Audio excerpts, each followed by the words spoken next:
Agora ela está morta. Você poderia ter evitado, mas estava ocupado para atender o telefone, não é? Mínimos atos desencadeiam grandes proporções.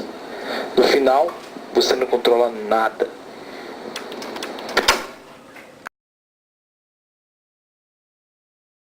Ser diferente. Você tem que aprender a ser gente.